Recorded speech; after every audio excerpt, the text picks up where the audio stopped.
मोर नाम डॉक्टर रवींद्रनाथ आचार्य। मोर घर सिंगला थाना अधीनस्थ बणियाडिया ग्राम पंचायत रायपुर ग्राम अवस्थित। मोर गोटे झील बालियापाड़ वुमेन्स कॉलेज रे आज को दीर्घ 20 वर्ष धरी अध्यापना करी आसुची। आगुरु जहाँ थिला सब ठीक थिला, किंतु यही 2 वर्ष होला गत 2 वर्ष भितर से झीलटा को आसला बेले कॉलेज फेरला बेले किए 4 थर अटैक कलानी। यह उद्देश्यमूलक भाव में करा मो अनुभव करुँची।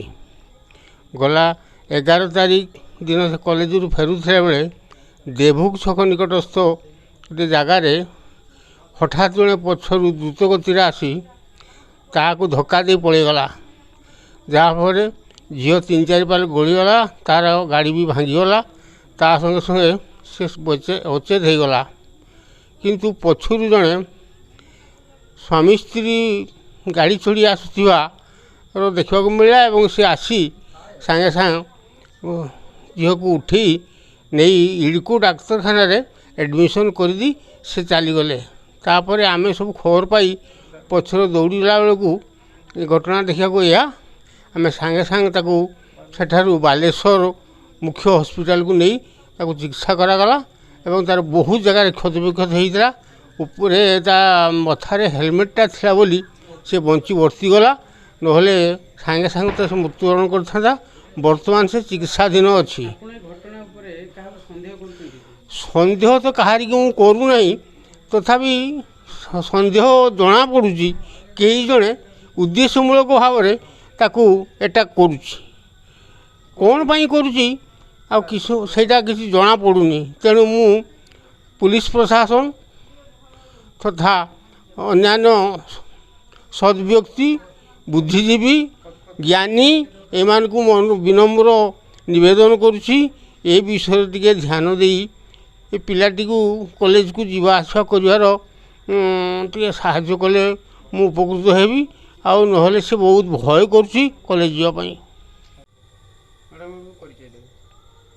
मो ना पुष्पांजलि आचार्य, मोर घर रायपुर। मो पेशा जड़े ओडिया अध्यापिका। मोर अध्यापना कार्यरत होची बालियापाड़ लक्ष्मीप्रिया महिला महाविद्यालय। आज को 20 वर्ष ला मुझे चाकरी कर आसुची, किंतु मो ठीक लक्ष्य करुच्ची 2 वर्ष है मो प्रति जमती केमती जड़े आक्रोशमूलक भाव में बारंबार मो स्कूटी रे से धक्का दौची अटैक करुच्ची। मु प्रतिदिन स्कूटी रे कॉलेज जाए, एमती 4-5 थर मो प्रति अटैक हेलानी। किंतु गत 11 तारीख दिन मु कॉलेज रू फेरुला बेले हठात देवभोग छक निकट आगरे जड़े बाइक वाला आसी मो स्कूटी की बहुत जोर रे बाड़े दे चलीगला एवं मु बहुत बाट छिटकी पड़ी थी। जेहेतु मो मुंडरे हेलमेट थिला, किसी क्षति हेलानी किंतु मो प्रति हेलानी, किंतु मो देह बहुत खंडिया खाबर हो जाइतिला। मो मुह माड़ होइतिला, अंटा माड़ होइतिला, आंठो माड़ होइतिला, हाथ सब माड़ होइतिला एवं रक्त जुटुगुटु अवस्था रे मो सेठी पड़िथिला बेले पछरो जणे स्कूटी रे तांको स्वामी स्त्री आसुथिले। मोर एमती अवस्था देखि से माने मते हठात उठी नहीं इड़को हॉस्पिटल रे भर्ती करथिले। मु तो जानी पारु नाही, किंतु मु दाबी रखुची जे यार अनुसंधान कले हे तो से दुर्बृत्त जना पड़ता बा किए मो प्रति आक्रोशमूलक भाव में एमती रखिकी काम करुच्ची, बारंबार मत अटैक करुच्ची, हे तो मारिदेवा उद्देश्य नहीं कि सेमती करथाई पारे।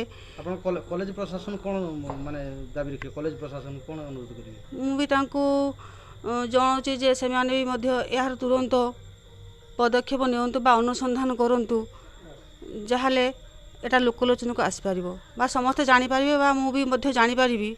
मु एतिकी दाबी रखुची।